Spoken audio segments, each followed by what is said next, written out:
அரையால வச்சுட்டு பாரு. இந்த அடிதடி ரத்தம் எதுவும் என்ன விட்டு போல போவாது. ஒரு மகிழ்ச்சியான செய்தி. இதயம் நலனையின் விலை லிட்டருக்கு ரூபாய் 105 குறைஞ்சிருக்கு. செப்டம்பர் 2023ல 1 லிட்டர் இதயம் நலனையின் அதிகபட்ச விலை ரூபாய் 503. ஆனா இப்ப 1 லிட்டர் இதயம் நலனையின் விலை ரூபாய் 398 மட்டும்தான் தமிழ்நாட்டுல. அப்ப இனிமே எல்லாரும் இதயம் நலனை வாங்கலாம் இல்ல? போன செவ்வாய்க்கிழமை இரவு கொடூரமான முறையில் படுகொலை செய்யப்பட்ட ஐயா ராமசாமி கவுண்டர் அவர்கள் அவருடைய துணைவியார் அவங்களுடைய இல்லத்திற்கு சென்று அவங்களை சந்திச்சுட்டு குழந்தைங்கள்லாம் பார்த்துட்டு, அதே நேரத்தில் சிவகிரியில் நம்முடைய பொதுமக்கள் எல்லாரும் ஒன்றாக இணைந்து பாரதிய ஜனதா கட்சியினுடைய முன்னெடுப்பில் நம்முடைய கூட்டணி கட்சிகள் எல்லாம் வந்திருந்தாங்க. ஒரு கண்டன ஆர்ப்பாட்டத்தையும் இன்று வைத்திருக்கின்றோம். காரணம், கொங்கு பகுதியில் தொடர்ச்சியாக ஒரு 4 மாசத்துக்கு ஒரு முறை ஏதோ ஒரு பகுதியில் இது போன்ற ஒரு படுகொலை நடக்குது. அதுவும் குறிப்பாக காட்டுக்குள்ள, கிராமத்துக்குள்ள, தனிமையாக இருக்கக்கூடிய ஒரு விவசாய தோட்டத்தில் வயது அதிகமாக இருக்கக்கூடிய பெரியவர்களை டார்கெட் பண்ணி கொள்றாங்க. இது முதலும் அல்ல, இது இன்னைக்கு நடந்திருப்பது முடிவும் அல்ல. ஏன்னா இதற்கு முன்பு சென்னிமலையிலிருந்து ஆரம்பிச்சீங்கன்னா, சென்னிமலையில இதே போன்று 2023 படுகொலை செய்யப்பட்டாங்க கணவன் மனைவி வயதானவங்க. அதன் பிறகு பல்லடம் கள்ளக்கிணறுல ஒரு குடும்பத்தில் 4 பேர் வெட்டி கொல்லப்பட்டாங்க. சோமலை கவுண்டம்பாளையத்தில் கணவன் மனைவி மகன் 3 பேர் வெட்டி கொல்லப்பட்டாங்க. இன்னைக்கு இங்க நடந்திருக்கு. நாமக்கல் பகுதியில் இதே போன்று பரமத்தி வேலூர்ல நடந்திருக்கு. ஒன்று, குற்றவாளிகளை காவல்துறை விரைவில் பிடிக்கணும். எங்கேயுமே பிடிக்கிறது இல்லை, எங்கேயுமே அவங்க அரெஸ்டே பண்ணல. சோமலை கவுண்டம்பாளையமா இருக்கட்டும், வேற எங்கேயுமே அவங்க பிடிக்கல. அதனால விரைவில் குற்றவாளிகளை நீங்கள் கைது செய்ய வேண்டும் என்று வலியுறுத்தி இந்த ஆர்ப்பாட்டம். திராவிட முன்னேற்ற கழகத்தினுடைய அரசு கடந்த 4 ஆண்டுகள்ல சட்டம் ஒழுங்கு சீர்குலைந்திருக்கிறது. நீங்க நல்லா உத்து பார்த்தீங்கன்னா, சட்டம் ஒழுங்கு என்பது திமுக ஆட்சிக்கு வந்ததிலிருந்து உருப்படியாக சொல்லிக் கொள்ளும் அளவுக்கு எங்கேயுமே இல்லை. அதில் பாதாளத்தில் தான் இருக்கு. நான் மேடையில் படித்தேன். போக்சோ கேஸ் மட்டும் பார்த்தீங்கன்னா 16,000 தாண்டி இருக்கு. 2022, 23, 24 இந்த 3 ஆண்டுகள் மட்டும் 16,000 கேஸ் போக்சோ கேஸ் தாண்டி இருக்கு. இது பார்த்தீங்கன்னா அரசு வெளிப்படையாக டேட்டா கொடுக்கறது இல்லை. இந்த மானிய கோரிக்கையில் போய் பார்த்தீங்கன்னா அங்கிருந்தா நீங்கள் டேட்டா எடுக்கிறீங்க. அந்த பேப்பர் இருந்தால் கொடுங்க, தமிழில் கரெக்டாக டேட்டா கொடுப்போம். 16,000க்கு மேற்பட்ட போக்சோ வழக்கு, 5,000க்கு மேற்பட்ட பெண்களுக்கு எதிரான வன்கொடுமை வழக்குகள், 4,949 கரெக்டா நம்பர் சொல்லணும் அப்படின்னா. அதனால ஒரு பக்கம் குற்றங்கள் அதிகமாகிட்டு இருக்கு, குற்றங்கள் எங்கேயும் குறையல. இன்னொரு பக்கம் குற்றவாளிகளை பிடிக்கலாம். அதனால அரசை பொறுத்தவரை, காவல்துறையை பொறுத்தவரை நாங்க 2 வாரம் எல்லாரும் சேர்ந்து 2 வாரத்துக்குள்ள நீங்க குற்றவாளிகளை கைது செய்யவில்லை என்றால் 20ஆம் தேதி, வருகின்ற 20ஆம் தேதி செவ்வாய்க்கிழமை சிவகிரியிலிருந்து, இந்த பகுதியிலிருந்து தொடர்ச்சியான உண்ணாவிரத அறப்போராட்டத்தை நாங்கள் முன்னெடுக்க இருக்கின்றோம். அந்த 20ஆம் தேதி நடக்கக்கூடிய அந்த முதல் நாள் உண்ணாவிரத அறப்போராட்டத்தில் நான் பங்கேற்க இருக்கின்றேன். காலையிலிருந்து சாயங்காலம் வரைக்கும் இங்கே இருந்து பொதுமக்களை திரட்டி தொடர்ச்சியா டே பை டே ஒருத்தரா வந்துகிட்டே இருப்பாங்க. அரசு அந்த அளவுக்கு எங்களை அழைத்து செல்ல மாட்டார்கள் என்று நம்புகின்றோம். விரைவில் குற்றவாளிகளை கைது செய்வார்கள் என்றும் நம்புகின்றோம். கைது செய்யணும். அதே நேரத்தில் இறந்து போனவர்களுக்கு அரசு நிவாரண உதவியும் கொடுக்கணும். ஏன்னா எல்லாமே விவசாயத்தை நம்பி இருக்கிற குடும்பம், நிவாரண உதவியும் அரசு கொடுக்கணும். அதற்கு முதலமைச்சர் அவர்கள் தலையிட வேண்டும். குறிப்பாக இந்த பகுதியினுடைய திமுக அமைச்சர்கள் மூத்தவர்கள் இருக்கிறாங்க, அனுபவசாலிகள் இருக்கிறாங்க. அவங்கெல்லாம் கீழே பார்த்து சமாதானம் சொல்லி பத்திரிகை நண்பர்கள்ட்ட பேசி மக்கள்கிட்ட இன்னைக்கு அன்றாடம் இருக்கக்கூடிய பயத்தை போக்கணும். ஏன்னா கோடை விடுமுறை, எல்லா குழந்தைகளும் பேர குழந்தைகள் தோட்டத்துக்கு வருவாங்க, அவங்களுடைய தாத்தா பாட்டி பார்க்க வருவாங்க. எல்லா பக்கமும் ஒரு அச்ச உணர்வு, பய உணர்வு இருக்கு. இப்பதான் இந்த ஆடெல்லாம் திருநாயால கடித்து இறந்த சம்பவம் இப்பதான் பாக்குறோம். கிட்டத்தட்ட 60 லட்சம் ரூபாய் அரசு அவங்க சொன்ன கணக்குப்படி கொடுத்துருக்கணும். 6,000 ரூபாய் ஒரு ஆட்டுக்கு கணக்கு போட்டா கலெக்டர் ஆபீஸ் இருக்கக்கூடிய மொத்த பதிவுகளுக்கு 60 லட்சம். ஆனா அவங்க அலோகேட் பண்ணதே 16 லட்சம். ஸோ யாருக்குமே பணம் வரல. அதுவும் அதே வராதப்ப போன வாரம் ஒரு 30 ஆட்டை மறுபடியும் கிடைச்சிருக்கு. ஸோ இந்த பகுதியில் தொடர்ச்சியாக பிரச்சனை நடக்குது. மாநில அரசு மெத்தனமா இருக்கு. ஆளும் கட்சியினுடைய அமைச்சர்களும் கூட கண்டும் காணாதது போல இருக்கிறாங்க. அதனால பத்திரிகை நண்பர்களுக்கு இதன் மூலமாக நாங்கள் தெரியப்படுத்துவது, படுகொலைகள் இது நிறுத்தப்பட வேண்டும் என்றால் குற்றவாளிகளை கைது செய்யணும். மெத்தனமாக இருக்கக்கூடிய காவல்துறையை தட்டி எழுப்பணும். சட்டம் ஒழுங்கு சீர்கெட்டு கொண்டிருக்கக்கூடிய அந்த 4 ஆண்டு கால திமுக ஆட்சியில இது இன்னும் மோசமா தான் இருக்கு. அதையும் முதலமைச்சர் அவர்கள் குறிப்பா அந்த கொங்கு பகுதி கவனம் கொடுக்கணும். நடக்கக்கூடிய அந்த படுகொலைகள் தினமும் ஒன்ன தாண்டி ஒன்று போயிட்டு இருக்கு. இதெல்லாம் கூட பத்திரிகை நண்பர்களுடைய கவனத்துக்கு கொண்டு வர்றோம். இதை தாண்டி உங்களுக்கு கேள்விகள் இருக்கும், கேளுங்கன்னா பதில் சொல்றோம். சிபிஐ விசாரணை ஒப்படைக்கணும்.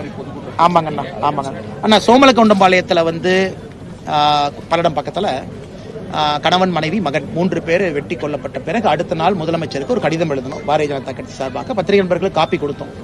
நாங்க என்ன சொன்னோம்னா ஐயா ஈகோவே பார்க்க வேண்டாம், ஈகோ பார்க்கறதுக்கு என்ன இருக்கு, மத்திய அரசு மாநில அரசு பிரச்சனை இல்ல, தமிழக காவல்துறையை விட சிபிஐ இந்த விஷயத்துல பெட்டரா இருப்பாங்க. ஏன்னா அவங்ககிட்ட நவீன உபகரணங்கள் இருக்கு, இயந்திரங்கள் இருக்கு, வெல் ட்ரெயின்ட் இருக்காங்க. அவங்க வந்து ஒன்லி கொலைகேஸ பாக்குற இன்ஸ்பெக்டர்ஸ் மட்டும் இருக்காங்க, பந்தோபஸ்த் கிடையாது. நீங்க வரும்போது போய் வெளியே பார்க்க வேண்டிய அவசியம் இல்லை முதலமைச்சருக்கெல்லாம். அவங்க முழு நேரம் குற்றவாளிகளை பிடிக்கக்கூடிய படைகள் இருக்கிறாங்க, அவங்க கையில கொடுங்க. ஏன்னா நீங்க 2022 ப்ராசிக்யூஷன் சாங்ஷனை வித்ட்ரா பண்ணிட்டீங்க. அது வரைக்கும் சிபிஐக்கு நாங்க போய் உள்துறை அமைச்சர்கிட்ட சொன்னா கொண்டு வந்திருப்போம். 2022க்கு முன்பு எப்படி இருந்ததுன்னா மத்திய அரசு எந்த கேஸையும் சிபிஐக்கு எடுத்துக்கலாம். அப்படி இருந்த ஒரு வழக்கத்தை 2022 செந்தில் பாலாஜியை காப்பாற்ற வேண்டும் என்பதற்காக ப்ராசிக்யூஷன் சாங்ஷனை முதலமைச்சர் அவர்கள் வாபஸ் எடுத்துட்டாங்க. அதன் பிறகு மத்திய அரசு நேரடியாக எந்த ஒரு வழக்கையும் சிபிஐக்கு மாற்றுவதற்கான அதிகாரம் மத்திய அரசுக்கு இல்லை, கோர்ட்டுக்கு இருக்கு, மாநில அரசுக்கு இருக்கு. அதனால முதலமைச்சர் அவர்கள் நீங்க இன்னைக்கு மத்திய அரசு கடிதம் எழுதுங்க. இந்த 4 வழக்குகளும் கொங்கு பகுதி, பரமத்தி வேலூர் 4 வழக்குகளும் இது போல தமிழகத்துல எந்த பகுதியில சிமிலர் மோடஸ் ஆபரண்டி இருக்கக்கூடிய வழக்கை நீங்க சிபிஐ கொடுங்க. ரெஸ்பான்சிபிலிட்டி நாங்க எடுத்துக்கிறோம். நாங்க இன்னைக்கு அரசியல் செய்யறோம், நாங்க வந்து ஆர்ப்பாட்டம் பண்ணி திமுக மேல கெட்ட பேரை ஏற்படுத்துறோம், திமுக கம்ப்ளைண்ட் பண்ணீங்கன்னா இதை மத்திய அரசு கொடுங்கன்னு நாங்க கேட்கிறோம்ல. அவங்க சால்வ் பண்ணட்டும், சிபிஐ சால்வ் பண்ணட்டுங்கன்னா. ஏன்னா ஒரு அச்ச உணர்வுல எத்தனை நாளைக்கு மக்கள் வாழுவாங்க? இன்னைக்கு கிராமத்துக்கு போய் காவல்துறை நண்பர்கள் சொல்றாங்க கிராமத்துல சிசிடிவி மாட்டுங்க. அதெல்லாம் நடக்கிற காரியமான? ஒரு கிராமத்துல ஒரு வயதானவர்கள் இருக்கக்கூடிய பகுதியில எத்தனை சிசிடிவி மாத்துவாங்க? முடக்குறிச்சி எடுத்துங்க, சிவகிரி எடுத்துங்க, எத்தனை தனிமை தோட்டங்கள் இருக்கு? 10,000 15,000 சிசிடிவி மாத்தினா மானிட்டர் பண்றது யாரு? அது யார் அந்த சிசிடிவியை பார்ப்பாங்க? பழுதடைஞ்சா யார் வந்து ரிப்பேர் பண்ண போறாங்க? இதெல்லாம் நடைமுறைக்கு சாத்தியம் இல்லாத விஷயம். நகரத்துல மாற்றுறது வேறங்க. கிராமத்திலேயே மக்களுக்கு இந்த அச்சனுணர்வை ஏற்படுத்தி சிசிடிவி இன்னைக்கு சிசிடிவினா என்னன்னு தெரியாதவங்க எல்லாம் பேசுறாங்க. கிராமத்துல போலீஸ் சொல்றாங்க, நோட்டீஸ் கொடுக்குறாங்க. அப்ப உங்க கடமையை நீங்க செய்யாம சிசிடிவி மாட்டாதனால குற்றங்கள் நடக்குதுன்னு மக்கள் மேல திசை திருப்பத்தான பாக்குறீங்க. அதனால் சிபிஐக்கு இந்த வழக்கை மாத்துங்க, சிபிஐ பொறுப்பேற்றுக் கொள்ளட்டும், அவர்கள் இதை முடிவுக்கு கொண்டு வரட்டும். 50 கிலோமீட்டர் சுற்றளவுக்குள்ள இந்த மாதிரி அக்கரன்ஸ் நடக்கிறதா நீங்க சொல்லியிருக்கீங்க. ஆமாங்கண்ணா. யாராவது மேல குறிப்பிட்ட திருப்பூர் இது வந்து ரொம்ப கொடூரமான ஒரு கொலைங்கண்ணா. குறிப்பா இன்னைக்கு இந்த வாரம் நடந்திருக்கக்கூடிய அந்த ஐயாவுடைய வீட்டுல கையில் இருக்கக்கூடிய வளையலை எடுக்க முடியல அப்படிங்கறக்காக கையை துண்டாக வெட்டி வளையலை உருவி இருக்கிறாங்க. இது வந்து மனிதன் என்று சொல்வதை விட மிருகத்து கூட இருக்கிற ஆட்கள் மாதிரி தான். ஒரு மனிதன் மிருகமாக மாறினா எப்படி இருக்கும்? காதுல வந்து தோடு இருக்கு, காதை அறுத்து தோடு எடுத்திருக்காங்க. சோ இது வந்து எல்லாத்தையும் தாண்டி அடுத்தல 20 நாளைக்கு முன்னாடி அந்த நாய் வந்து கொல்லப்பட்டிருக்கிறது. இன்னைக்கு சொல்றாங்க நாய் செத்து போச்சுங்க. காவல்துறைக்கு இப்பதான் சொன்னோம். அந்த நாய் அப்பா அம்மா எங்க புதைச்சாங்கன்னு தெரியல. போஸ்ட்மார்ட்டத்துக்காக அப்ப நாயை தொலைட்டு இருக்கும், தோட ஃபுல்லா எங்க போச்சிருக்காங்க. சோ இது பாத்தீங்கன்னா ஒரு பேட்டர்ன். யாரோ ஒரு வெல் ட்ரெயின்டு ஒரு கில்லர் தான் பண்ணிருக்க முடியும். நான் காவல்துறை இருக்கும்போது நம்ம சொன்னா தப்பா போயிருங்கன்னா க்ளூ எல்லாம் இருக்குங்கண்ணா. இல்லாம எப்படிங்கண்ணா? இப்போ ஒரு கிராமத்து பகுதியில ஒரு நாய் செத்து போயிருக்கு, வந்திருக்கிறாங்க, யாரோ ஒருத்தர் பார்த்திருப்பாங்க. சோமலை கவுண்டம்பாளையத்திலேயும் க்ளூ இல்லைங்கிறாங்க, இதுவும் க்ளூ இல்லைங்கிறாங்க. அப்ப காவல்துறை என்ன பண்ணுது? சரி உங்களால முடியலையல்ல, நீங்க சிபிஐ கொடுங்கன்னு தான் நான் கேட்கறேன். அவங்ககிட்ட டெக்னாலஜி இருக்கு, டெக்னிக் இருக்குங்கன்னா, உபகரணங்கள் இருக்கு, அவங்க வரட்டும்.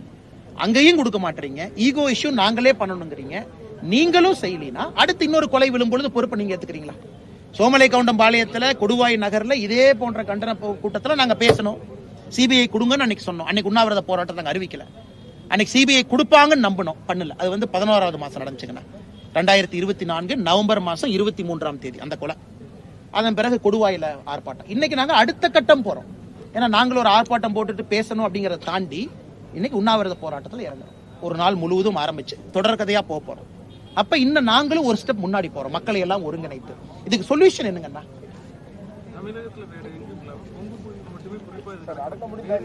அண்ணா குறிப்பா நம்ம பகுதிங்கன்னா இந்த தனியாக தோட்டங்காட்டுல இருக்கக்கூடிய பெரியவர்கள் கொஞ்சம் அதிகமாக இருக்கக்கூடிய பகுதி. நான் பார்த்த வரைக்கும், தமிழ்நாடு ஃபுல்லா பார்த்த வரைக்கும், இந்த மாதிரி ஒரு கில்லர் வர்றாங்க, தோட்டம் இருக்கணும், கொன்னா கூட பக்கத்துல கேட்க கூடாது, 1 கிலோமீட்டருக்கு இன்னொரு காடு இருக்கக்கூடாது. தென் தமிழகம் பாத்தீங்கன்னா கொஞ்சம் இந்த அளவுக்கு வந்து தூரமாக இருக்கக்கூடிய தோட்டங்கள் இல்ல, நம்ம பகுதி மட்டும். அது ஏதோ ஒரு காரணத்திற்கு இங்கே சுவை பார்த்து விட்டார்கள். ஓகே, ஒரு வீட்டுக்குள்ள போனா எப்படி இருந்தாலும் ஒரு 10 பவுன் தேரும். ஒரு விவசாய குடும்பம்னா ஒரு 10 பவுன், தாலிச்சரட ஒரு 6-7 பவுன் இருக்கும், ஒரு வளையலோ நகையோ ஒரு 3 பவுன் இருக்கும், குறைந்தபட்சம் 10 பவுன். இதுக்கு சுவை பார்த்துட்டாங்க. திரும்ப என்ன நடக்குது? இந்த தனிமையாக இருக்கக்கூடிய காட்டை டார்கெட் பண்றாங்க. சோ தமிழகத்தினுடைய மத்த பகுதியில வேற மாதிரி கிரைமுங்கன்னா, இங்க வந்து தனிமை. சென்னிமலைங்கண்ணா வயசு என்னங்கண்ணா? 82 வயசு அவங்களுக்கு, அந்த பெரியவருக்குங்கண்ணா. முருங்கத்தொழு ஊர்ல அவர் பேர் வந்து முத்துசாமி, அந்த ஐயா பேர் முத்துசாமி ஐயா வந்து 82 வயசு, அம்மா 77 வயசு. எல்லாம் பாருங்க, இவங்க 65, இவங்க 70 வயசு, 72, ஆத்தாக்கு வயசு 68, அம்மாக்கு. சோ எல்லாம் பாருங்க, அவங்க ஸ்டடி பண்றாங்க, வயசானவங்களை பாக்குறாங்க, ஒரு ரெக்கி பண்ணித்தான் வர்றாங்க. திடீர்னு யாரும் நைட் வந்து கதை உடச்சிட்டு உள்ள போலீங்கன்னா பக்காவா ஸ்டடி பண்றாங்க. நாய் எப்படி செத்துச்சுங்கன்னா, நல்லா இருக்கிற நாட்டு நாய் எப்படி செத்துச்சு? 20 நாளைக்கு 10 நாளைக்கு முன்னாடி செத்து இருக்கு. இன்னைக்கு அவங்க இன்னைக்கு சொன்னாங்க நீங்க நாய் செத்து போச்சுங்க. இதெல்லாம் பார்க்கும் பொழுது நமக்கு தெளிவா தெரியுது, ஓ இது பக்காவா டார்கெட் பண்ணி ஒரு கேங் வர்றாங்க. கரெக்டுங்க, பல்லடத்துலயும் நாய் இருந்துச்சு. பல்லடத்துலயும் சொன்னாங்கன்னா நாய் 19ஆம் தேதி வரைக்கும் அவகாசம். ஆமாங்க ஐயா. அப்புறம் உண்ணாவிரதம் தொடங்குறீங்க. ஆமாங்க ஐயா. அதுல நீடிக்கும் போது நம்ம உண்ணாவிரத இதை நீடிச்சுக்கிட்டே போறோம். ஆமாங்க ஐயா. ஐயா தொடர் உண்ணாவிரதம் எதுக்கு சொல்றோம்னாங்க ஐயா, சொல்லுங்க. அரசியல் கட்சியை தாண்டி பத்திரிகை நண்பர்கள் மூலமாக மக்களுக்கு இதை கொண்டு போய் காமன் பொதுமக்களை கொண்டு வந்து உட்கார வைக்கணுங்கிறது எங்க நோக்கம். ஏன்னா அரசியல் கட்சிகள் வந்தாங்க, பேசினாங்க, கிளம்புனாங்கன்னு இல்லாம நாங்க முன்னிருந்து எடுக்கிறோம். நீங்க வாங்க, தோட்டத்துல, கிராமத்துல, சாலையில இருக்கிறவங்க எல்லாம் வாங்க. இந்த பிரச்சனையை முதலமைச்சருக்கு பிரஷர் போடுவோம். உண்ணாவிரத போராட்டங்கிறது பிரஷர். சிவகிரியில உட்கார்றோம், எல்லாரும் வந்து உட்கார்றோம். பத்திரிகை நண்பர்கள் நீங்க வர்றீங்க, நம்ம தலைவர்கள் எல்லாத்தையும் நம்ம கூட்டிட்டு வர்றோம். இங்கிருந்து ஆரம்பிச்சு நம்ம கொண்டு போக பிரஷர் பில்டப் ஆகத்தானே போகுது. ஆனால் நாங்கள் எல்லாம் இங்க பாருங்க, ஈரோட்ல ஆர்ப்பாட்டம் நடத்துங்க, சிவகிரிக்கு வந்து நாங்க ரொம்ப தெளிவா இருக்கோம். சோமலகவுண்டம்பாளைய ஆர்ப்பாட்டம் கொடுவாயில நடத்தணும், ஊர்ல. திருப்பூர்ல பஸ் ஸ்டாண்ட் நடத்தக்கூடாது, நம்ம ஊருக்கு போய் ஆர்ப்பாட்டம் நடத்தணும். ஏன்னா அப்பதான் மக்களுக்கு அந்த உணர்வு, அப்பதான் மக்கள் வந்து அவர்கள் பிரச்சனையாக வருவாங்க. அதனால நம்முடைய உண்ணாவிரத போராட்டம் நடப்பதும் சிவகிரியில தான் 20ஆம் தேதியிலிருந்து. ஏன்னா வேற வழி இல்லைங்க. ஆமாங்க ஐயா, அவங்க குற்றவாளிகளை பிடிக்கும் வரை தொடர் பந்தல போட்டு உட்கார்ந்துட்டே இருப்பாங்க ஐயா. காவல்துறையினர் இந்த கேஸ்ல வந்து நிறைய இன்புட்ஸ் கிடைச்சிருக்கு அப்படின்னு உயரதிகாரிகள் சொல்றாங்க. வெரிஃபை பண்ண ஸ்டேஜ்ல இருக்கும், வெரிஃபை பண்ணிடுச்சு. ஐயா நாங்க வந்து யாருக்குமே தொந்தரவு கொடுக்கலீங்க ஐயா. காவல்துறைக்கு வந்து நாங்க இன்னைக்கு வந்து தொந்தரவு கொடுத்து நியூசன்ஸ் பண்ணி ஒரு வழக்கு போயிட்டு இருக்கிற காவல்துறையை வந்து டைவர்ட் பண்ண நாங்க விரும்பலீங்க ஐயா. ஐயா போன செவ்வாய்க்கிழமை பாடியை வந்து வியாழக்கிழமை சாயந்தரம் கண்டுபிடிக்கிறாங்க. 2 நாள் தோட்டத்தில் இருக்கிறாங்க பாவம். ஏன்னா பையனுக்கு தெரியல, பொண்ணுக்கு தெரியல. அதுக்கப்புறம் ஃபோன் பண்ணி பார்த்து ஃபோன் எடுக்கலின்னு பக்கத்து தோட்டத்துக்காரங்களுக்கு ஃபோன் பண்ணி அம்மா வந்து பாக்குறாங்க. ஸோ அதுக்கப்புறம் பாத்தீங்கன்னா வியாழன், வெள்ளி, சனி, ஞாயிறு, திங்கள் 5 நாள் ஆச்சு. இன்னைக்கு நாங்க சொல்றது ஐயா 2 வாரம் எடுத்துங்க. நீங்க தான் துப்பு இருக்குங்கிறீங்க, எங்களுக்கு டிடெக்ட் பண்ணிடுவோங்கிறீங்க. இன்னும் 2 வாரம் எடுத்துங்க, 2 வீக்ஸ் எடுத்துங்க. பட் நீங்க அங்கேயும் செய்யலையா, சோமலகவுண்டம்பாளையம் நீங்க செய்யலையா, அங்கேயும் இதே தானே சொன்னீங்க. அங்கேயும் இதே தாங்க சொன்னாங்க. வந்துட்டாங்க ஐயா, தனிப்படை 8 அமைச்சிருக்கிறோம், 1 வாரம் 10 நாள் நார்த் இந்தியாக்கெல்லாம் போயிருக்குன்னு சொன்னாங்க. அங்க போயிருக்காங்க, இங்க போயிருக்காங்க, கடைசியில் ஒன்னையும் காணாங்க. ஸோ நம்ம பாயிண்ட்டுங்கன்னா அதுக்கும் இதுக்கும் டேட் பாருங்கன்னா நவம்பர் 23. இன்னைக்கு வந்து நாம ஏப்ரல் மேல இருக்கிறோம், மே. ஸோ எக்ஸாக்டா பாத்தீங்கன்னா 6 மாசம். நீங்க சென்னிமலையில இருந்து பாத்தீங்கன்னா 5 months 6 months கேப்ல 1 வருது. அதனால அடுத்த 6 மாதம் கழித்து இன்னொரு பெரியவர் இறக்குறாங்கன்னா அதுக்கு யார் பொறுப்பேற்க முடியுங்கன்னா? அதனாலதான் வேகப்படுத்த வேண்டும் என்று நினைக்கின்றோம். ஆக்ரோஷம் எடுக்கணும். அண்ணன் முத்துசாமி என்ன இருக்காங்க, அமைச்சர் இருக்கிறாங்க. அண்ணன் ரொம்ப அரசியல் நாகரிகம் தெரிஞ்சவங்க, ரொம்ப ஒரு என்ன சொல்றது, மூத்த அரசியல் அனுபவம் இருக்கிறவங்க எல்லாம் போய் சிஎம் போய் பேசணும். அண்ணன் போய் சீரியஸா எடுக்கணும். சாமிநாதன் இருக்கிறாங்க. அதுவும் ஈரோட பொறுத்த வரைக்கும் உங்களுக்கு 1 இல்ல 3 அமைச்சர்கள் முத்தாக, மற்ற பக்கம்லாம் 1 தான். உங்களுக்கு 3 பேர் இருக்கிறாங்க. கயல்வெளி அக்கா அந்த பக்கம் இருக்கிறாங்க, 3 பேர் இருக்கிறாங்க. 3 அமைச்சர்கள் இருந்தும் ஒரு ஆறுதல் சொல்றதுக்கு இங்க வந்து உட்கார்ந்து சிவகிரிக்கு வந்து பேசி எம்எல்ஏ அம்மாவுடைய வயசு என்னங்கன்னா, அம்மா வந்து 2 மணி நேரம் வெயில சண்டை போட்டு நான் பாடியை வாங்க மாட்டேன்னு போராடுறது எம்எல்ஏவுடைய வேலையாங்கன்னா, அமைச்சர்கள் வந்து மக்களுக்கு ஒரு உத்தரவாதம் கொடுத்து நம்பிக்கை கொடுக்கணும்ல பத்திரிகை நண்பர்கள் மூலமாக செய்யல இல்லைங்கண்ணா. அதான் எங்களுடைய கோபங்கண்ணா. சார், கடந்த சில தினங்களுக்கு முன்பு சட்டசபையில் ஏடிஎம்கே ஆட்சியில் தான் வந்து கொலை கொள்ளைகள் அதிகமாக இருக்குது. ஐயா நாம அந்த கம்பேரிசன் எப்ப சொல்லலாம்டாங்க ஐயா, நம்ம ஆட்சிக்கு வந்து முதல் வருஷத்துல சொல்லலாம். இப்போ ஒரு திமுக ஆட்சிக்கு வருதுன்னா முதல் வருஷம் இல்ல அவங்க இதுல அதிகமா இருந்துச்சு, அதனால நம்ம இதுல பாருங்க. இன்னைக்கு ஆட்சி 4வது வருஷம் முடிய போகுதுங்க ஐயா. 4வது வருஷம் முடிய போகுது. 4 வருஷம் ஒரு கட்சி ஆட்சியிலிருந்து அதற்கு முந்தைய ஒரு ஆட்சியில் இருந்த கட்சியை நோக்கி கை காட்டுறாங்கன்னா அது யாருமே பொதுமக்கள் ஏத்துக்க மாட்டாங்க. பொதுமக்கள் யாரும் ஏத்துக்க மாட்டாங்க. டேட்டா வச்சு வாய்ஜாலம் பண்ணலாங்க ஐயா, மேஜிக் பண்ணலாம். எஃப்ஐஆர் ரெஜிஸ்டர் பண்ணாம கொலையை குறைக்கிறதுக்கு முயற்சி பண்ணலாம். நீங்க எஃப்ஐஆர் ரெஜிஸ்டர் பண்ணல, குறைவா பண்றாங்க நீங்க எந்த எடுத்தாலும் தமிழகத்தில் இன்னைக்கு புள்ளி விவரப்படி கொலைகள் அதிகமாகத்தாங்க ஐயா இருக்கு. போக்சோ கேஸ் 16,000 கேஸ் 2022, 23, 24 3 வருஷம் எந்த மாநிலமும் 16,000 கேஸ் இல்லைங்க ஐயா, நம்ம தான் இருக்கோம் இன்னைக்கு. அதனால இன்னைக்கு தமிழகத்தை பொறுத்தவரை வாய்ஜாலம் செய்து இல்ல 2011 கம்பேர் பண்ணுங்க, 12 கம்பேர் பண்ணுங்க, 13 கம்பேர் பண்ணுங்க, அதை விட்டுருங்க. 4 வருஷம் நீங்க ஆட்சியில் இருக்கீங்கல்ல. நாங்க கேட்கறது தினமும் நடக்கிற மர்டர் கேட்கல. மர்டர் சென்னையில் நடக்குது, பிடிக்கிறீங்க, கூலிப்படை வர்றாங்க, அதெல்லாம் நாங்க போகல. நாங்கள் சொல்வது அப்பாவி பொதுமக்கள், கிராமத்தில் இருக்கிறவங்க, விவசாய மக்கள், எதுவுமே தெரியாது. அவங்க கையை வெட்டி வலை எடுத்துட்டு போறீங்க, காதை வெட்டி தோறு எடுத்துட்டு போறீங்க. இதுக்கு எப்படி வந்து நம்ம பொறுப்பேற்க முடியும்? எல்லா கொலைக்குமாங்கண்ணா நம்ம வந்து ஆர்ப்பாட்டம் பண்றோம், எல்லா கொலைக்குமா பத்திரிகையாளர் சந்திப்பட்ட பேசுறோம். ஆணவ கொலைகள் நடக்குது, வன்ம கொலைகள் நடக்குது, நடக்கட்டும். சமுதாயம் சில இடத்துல கெட்டு போய் தான் கிடக்குது. அக்யூஸ்ட பிடிச்சி தண்டனை கொடுக்கலாம். இந்த கொலை எப்படி ஏத்துக்க முடியுங்கன்னா? தோட்டத்தை டார்கெட் பண்ணி கொள்றவங்கள அதுவும் பாருங்க. அவங்க எல்லாம் அந்த அம்மாவை பாருங்கண்ணா, பாவம். அப்பதான் குளிச்சுட்டு வந்திருக்கிறாங்க தோசை சொல்லான்னு. அப்ப வெட்டி 2 மாடு வெளியே கட்டி போட்டு 8 கோழி செத்து போய் 2 நாள் யாருமே தோட்டத்துக்குள்ள போக முடியாம ரொம்ப கொடூரங்கண்ணா. இன்னைக்கு அவங்க குடும்பத்துல என்ன சொல்றாங்க, வீட்டுக்குள்ளேயே போக மாட்டாங்க. நாங்க அக்யூஸ்ட பிடிக்கிற வரைக்கும் வீட்டுக்குள்ள போக மாட்டோம், சேர் போட்டு வீட்டுக்கு வெளியே உட்காந்துருக்காங்க. பத்திரிகை நண்பர்கள் நீங்க போய் பார்த்தாலும் அண்ணன் அக்காவையும் வெளியே தான் பார்க்கணும். நாளைக்கு அமைச்சரே வர்றாங்க, முதலமைச்சரே வந்தால் வெளியே தான் பார்க்கணும்.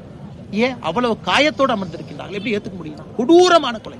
அது இந்த மாதிரி ஒரு புச்சரிங், இது கொலை என்று சொல்வதை விட சரியான வார்த்தைங்கன்னா வேட்டையாடி இருக்கிறாங்க. அதான் சரியான வார்த்தை, வேட்டையாடி புச்சரிங் பண்ணியிருக்காங்க. இதை எப்படி ஒரு முதலமைச்சர் சப்பக்கட்டு கட்டி அதிமுகவோட கம்பேர் பண்ணுங்க, அவங்க ஆட்சி கம்பேர் பண்ணுங்கன்னு சொல்றது எப்படி ஏத்துக்க முடியுங்க?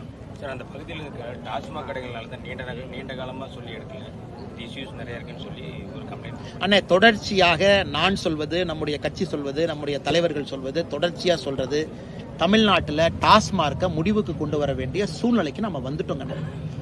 இன்னைக்கு போதை வஸ்துக்கள் கஞ்சால இருந்து டாஸ்மார்க்ல இருந்து தான் ஃபியூவல் பண்ணுது. இதெல்லாம் மனித எப்படி மிருகமா மாறுறாங்கன்னா இதனாலதான் மிருகமா மாறுறான். எதற்கு இவ்வளவு பிரச்சனைகள் தினமும் பேசுறோம் நாம? ஏன்னா போதை பயன்பாட்டுல தன்னுடைய தன்னிலை மறந்து மிருகமா மாறிடுறான்.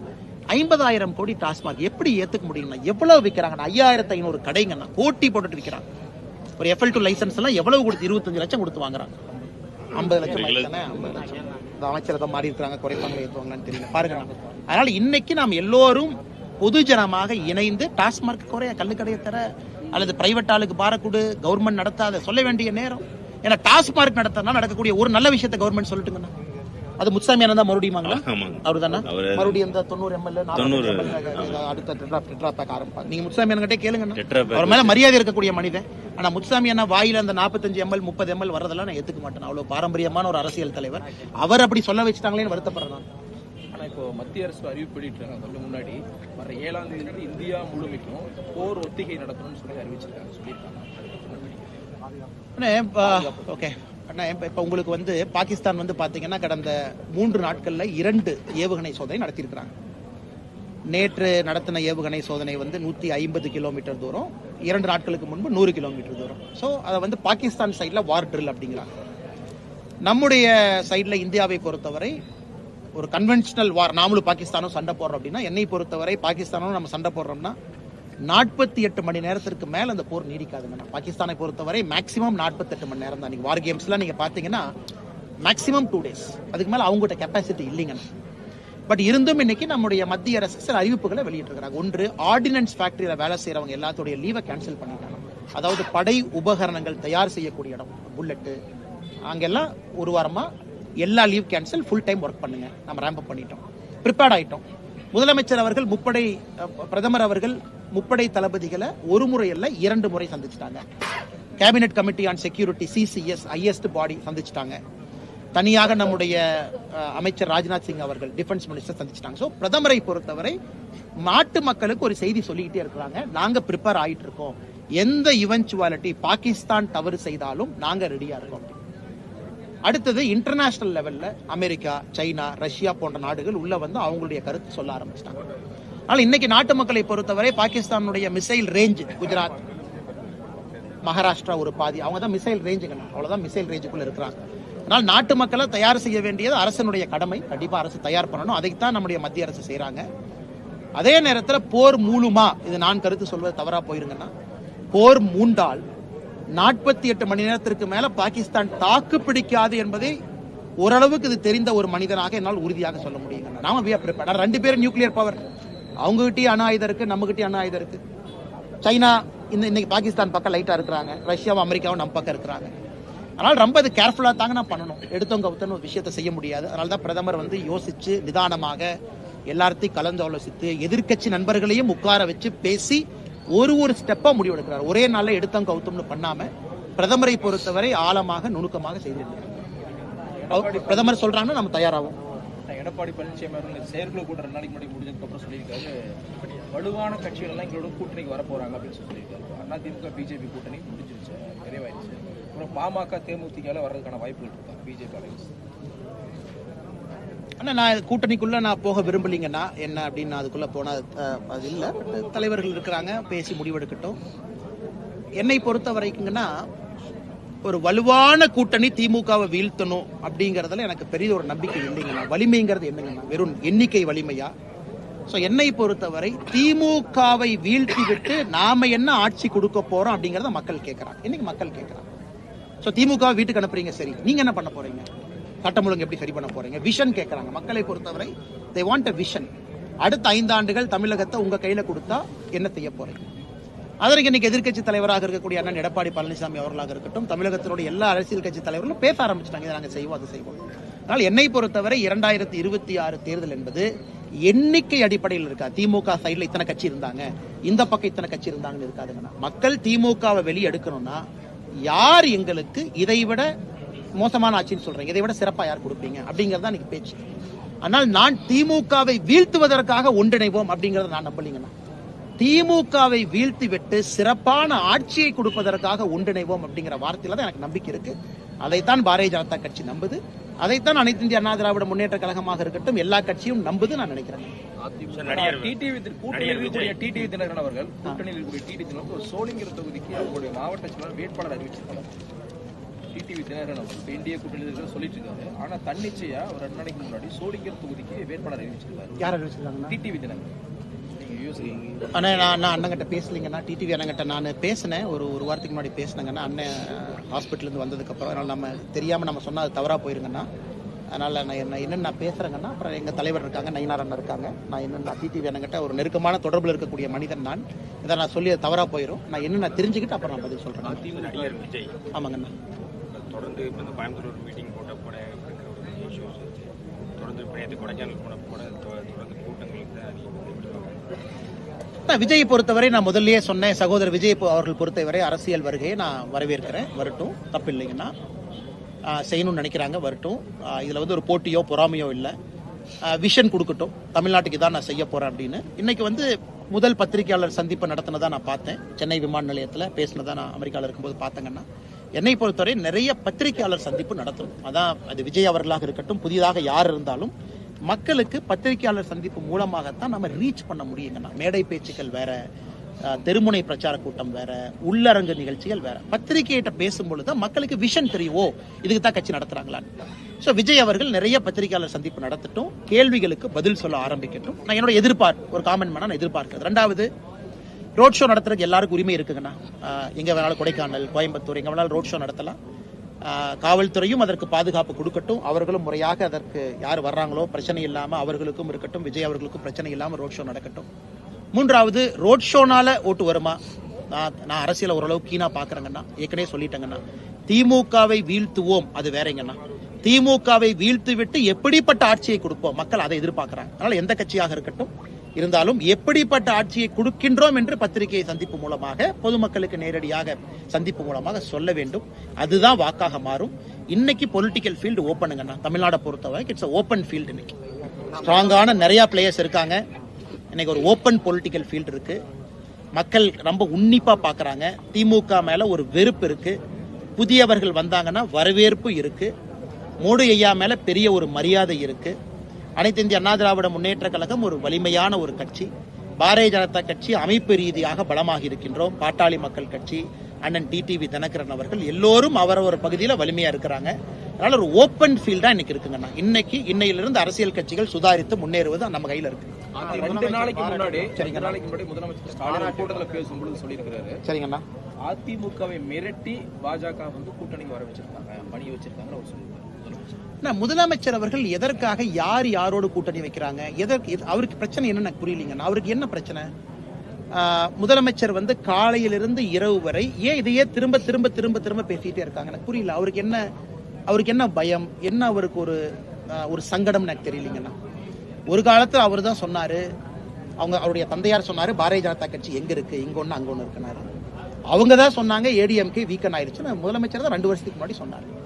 இன்னைக்கு அனைத்து இந்திய அண்ணா திராவிட முன்னேற்ற கழகம் பாரதிய ஜனதா கட்சியினுடைய கூட்டணியை ஏன் சொல்றாங்கன்னா எனக்கு புரியல.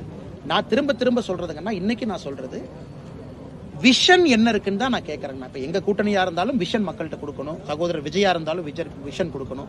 சகோதரர் சீமான் அண்ணா இருந்தாலும் விஷன் கொடுக்கணும். இன்னைக்கு தான் அரசியல் மக்கள் ரொம்ப புத்திசாலிகள், ரொம்ப புத்திசாலி, ரொம்ப தெளிவா யோசிச்சுதான் ஒரு ஓட்டு போட போறாங்க.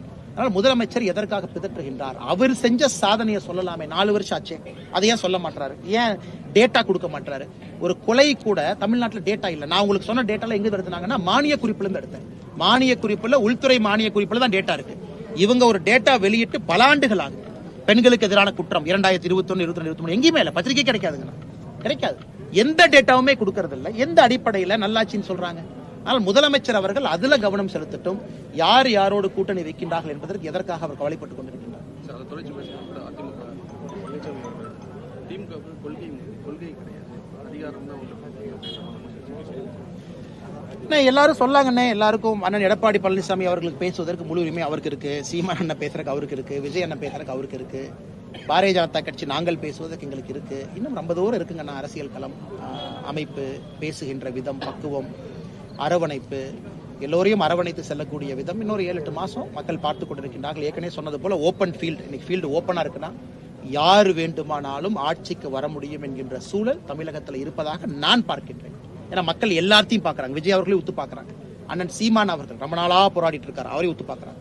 பாரதிய ஜனதா கட்சி, மோடி ஐயா வலிமை அடைஞ்சிருச்சு, பாரதிய ஜனதா கட்சியை பார்க்கறாங்க. அதிமுக 10 ஆண்டு காலம் தொடர்ச்சியாக ஆட்சியில் இருக்கு, முன்னாடி இருந்து இப்ப 4 வருஷமா இல்லாத கட்சி, அதிமுகவையும் பார்க்கறாங்க. ஓப்பன் ஃபீல்டு பொறுத்திருந்து பார்க்கணும். சாதிவாரி கணக்கெடுப்பை பொறுத்தவரை என்ன, இது ஒரு விஷயத்தை நல்லா புரிஞ்சுக்கணும். சாதிவாரி கணக்கெடுப்பை எவ்வளவு ப்ரொஃபஷனல் நாங்க நடத்துறோம் அப்படிங்கிறது தான் நாங்கள் சொல்லுகின்ற பேச்சுக்கான மரியாதைங்கண்ணா. இன்னைக்கு தெலங்கானா நடத்தி முடிச்சிருக்கிறாங்க, கர்நாடகா நடத்தி முடிச்சிருக்கிறாங்க, பீகார் நடத்தி முடிச்சிருக்கிறாங்க. ஆனா குறிப்பா பீகார் ஜாதிவாரி கணக்கெடுப்பு ஒரு பக்கம் விட்டுருங்க. கர்நாடகா ஹெவிலி பொலிட்டிசைஸ்ட். அவங்களால வெளியே டேட்டாவை கொடுக்கவே முடியல. கணக்கெடுப்பு நடத்தி முடிச்ச ஏன்னா கேபினெட்டுக்குள்ள பிரச்சனை. லிங்காயத் ஒன்று சொல்றாங்க, எஸ்சி சமுதாயம் ஒன்று சொல்றாங்க, கவுடா சமுதாயம் ஒன்று சொல்றாங்க. ஏன்னா இவங்க அரசியல் காரணங்களுக்காக நடத்தப்பட்டது. அதனால பத்திரிகை நண்பர்களுக்கு என்னுடைய அன்பான வேண்டுகோள், அண்ணே நீங்களும் ஜாதிவாரி கணக்கெடுப்பு நடத்துவோம்னு சொல்றீங்கன்னா நாங்க எவ்வளவு ப்ரொஃபஷனலா அதை நடத்துறோம் அப்படின்னு நீங்க பாருங்கண்ணா. இது வந்து அரசியல் காரணங்களுக்காக அல்ல, இது ஒரு டேட்டா கலெக்ஷன், ஒரு மெத்தடாலஜி. அதனால் நிச்சயமாக பிரதமர் அவர்கள் பேசிய பிறகு அஸ்வினி வைஷ்ணவ் அவங்க தான் சம்பந்தமா பேசியிருக்கிறாங்க. இது ஒரு ப்ரொஃபஷனலாக நடத்தக்கூடிய ஒரு காஸ்ட் சென்சஸ். அதனால் நிச்சயமாக இது அரசியல் காரணங்களுக்காக இல்லாமல் பாரதிய ஜனதா கட்சி நம்முடைய என்டிஏ ஜாதிவாரி கணக்கெடுப்பு நடத்திய பிறகு இந்தியால ஜாதியை வைத்து அரசியல் செய்யக்கூடிய அந்த விஷயம் என்பது முடிந்துவிடும் என்கின்ற நம்பிக்கை எனக்கு இருக்கு. சார், தொடர்ந்து அரசு ஊழியர்கள் 4 வருஷம் முடிஞ்சிருச்சு, எந்த வாக்குறுதியுமே நிறைவேற்றல, தொடர்ந்து போராட்டங்கள் ஈடுபட்டு இருக்காங்க. அந்த பென்ஷன் திட்டத்தை கொண்டு எதுவுமே இல்லைங்கண்ணா. செவிலியர்களுக்கு இல்ல, யாருக்கு இல்லைன்னு ஒரு 8 மாசம் பொறுத்துக்கணுங்கண்ணா. எத்தனை போராட்டம் நடத்துறாங்களோ 8 மாசம் அவங்க போராட்டம் நடத்தி தான் ஆகணும். இன்னைக்கு திமுகவை பொறுத்தவரை அரசு ஊழியர்களை தாஜா பண்றதா அதை தாண்டி வெளியே வந்த மாதிரி எனக்கு தெரியுது. ஏன்னா தாஜா என்கின்ற வார்த்தை ஏன் பயன்படுத்துறேன் அப்படின்னாங்கன்னா, பொய் சொல்வது தாஜா செய்வது. உண்மையால சலுகைகள் கொடுத்தீங்கன்னா அவங்களுக்கு உறுதுணையாக இருப்பது. ஆனா பொய் சொன்னாவே அது தாஜா. பொய்யை சொல்லி எலெக்ஷனுக்கு முன்னாடி தாஜா பண்ணி எலெக்ஷன் ஜெயிச்சு வந்துருவாங்க. வந்த பிறகு எதுவும் செய்ய மாட்டாங்க. செஞ்சிருந்தாங்கன்னா உறுதுணையா இருந்தாங்கன்னு நான் சொல்றேன்.